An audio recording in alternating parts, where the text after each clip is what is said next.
here is a live example of getting data to insights. Okay.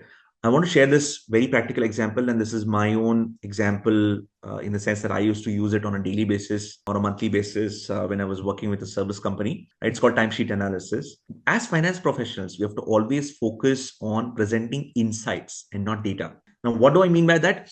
Let me help you understand with this example. What is timesheet analysis? In service companies, all the employees are required to fill timesheets. Like if some of you might have worked with Big Fours, you'll understand the importance of timesheets. But if you're working with a software company, they are required to fill timesheets. So service companies are required to fill timesheets because people are their biggest investments. Probably 40 to 50% of the sales is actually payroll cost or salary cost. So to control that biggest cost, they need to understand the performance of employees. They need to understand where employees are spending time on, which project or which category they are spending time on. So that is why they are required to fill timesheets, and FP&A teams analyze sheets on a regular basis and provide information or insights to the business teams as well. So let me just quickly share my screen and show you a live example of how do you convert data to insights. Now, I was working with this service company, and here is a timesheet data that has come directly from the system. Here you have your project code, your project name, your employee name, date, what is the billable rate, how many hours did he spend, and on what activity. So all of this is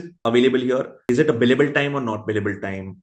Which office does he belong to? Like, for example, in this case, this person was sitting in Mumbai office. So this is the data that comes from the timesheet. My job is to analyze timesheets and provide regular inputs to the general manager of that branch. In this case, it is Mumbai branch. Now I have two choices as finance professional. One is I can take this data dump, arrange it, and just send it to the sales head. Remember, the sales head is not a finance guy. They don't understand Excel sheets like we do. They get very uncomfortable with Excel sheets. And if I am asking him to go through 5,250 line items and understand what his team is doing, it's next to impossible. He will not even open this sheet. So what is the next step? What can be done? A better approach is to summarize it. By summary, does it mean putting in some pivot tables? Can be. I put in some pivot tables here. It gives you percentage-wise input on which client. This client is consuming 35% of our employee hours.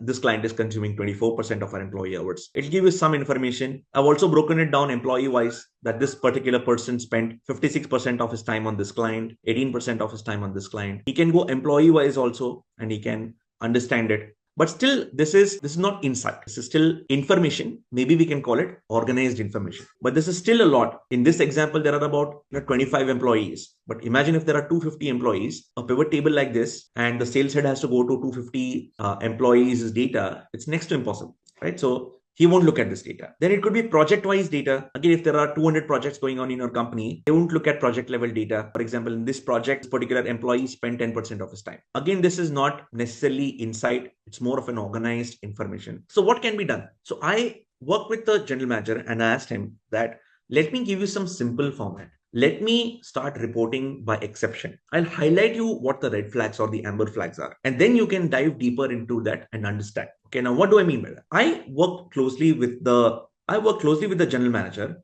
and came up with a very simple report. Let me take you through this. And I started capturing the insights. And what I used to do is, all these graphs are linked to the pivot tables and the data that we saw. Okay, all I need to do is just add the dump for the next quarter and just refresh it, and you will get the time summary. All this is updated. But this insight that we have got here, this commentary that we've got here, this is what is important, and this is where my value addition comes into play. Now, what is this? Here I have summary for the time entry from Jan to March 2020. What does it say? Total billable time for Mumbai in this quarter is 76%. Our benchmark was 75% billability. So anything above 75% is good, not a problem. So I'm just calling it green, not a red flag. Next insight is 85% of my billable time is distributed in these 5 clients. On client A, I'm spending 35%. On client B, I'm spending 24%. So this way, I'm giving this information. Now, I might feel that this is green. But when I send this data in this format to the business unit leader, to the general manager, he might observe and say, hey, wait a minute, client B is not my second biggest client. Why is my team spending second highest time on client B? Probably client B pays lesser than client E. Why is my team spending much more time on this? Then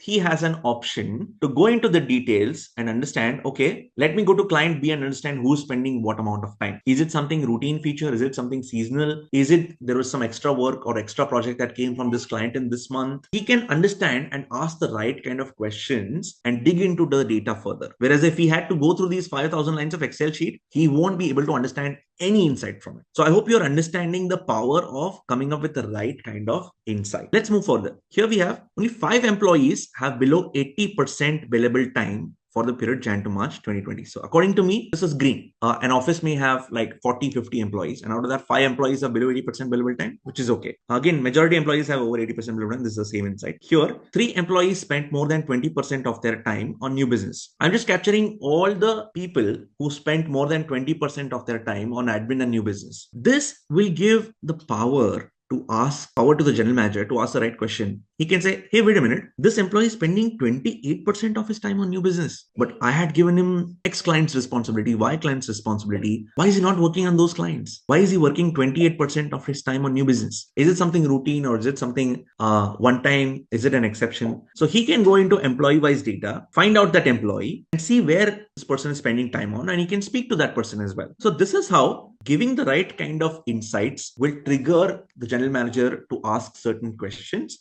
and eventually lead to improving the performance. I can just give these tables and charts and graphs, but if I don't capture this summary, what questions or what action do you want the general manager to take? That is not very clear. I went even a step further, and what I did was I used to paste this table, this box, in the body of the email. And I had agreed with the general manager stating that I'll paste this in the body of the email. If you see anything red and amber, then you need to investigate further. Then you need to open the Excel sheet and go deeper and understand what's going wrong. Or if you get any observations here on in the summary itself, then you need to go dig deeper and understand. So this simplified his role so much that he was burdened to review timesheets for his team every month. That got simplified with just one table. All he needs to do is focus on the exceptions. If everything is going well, you don't need to get into the details. If every employee is filling if every employee is filling a timesheet on a nearly accurate basis, and we are capturing the summary, we are giving the insights, then there is nothing to worry about for the general manager. So that is where true business partnering comes in. That is where data to insights comes into play. I hope you are able to understand this example and the power of converting data into insights.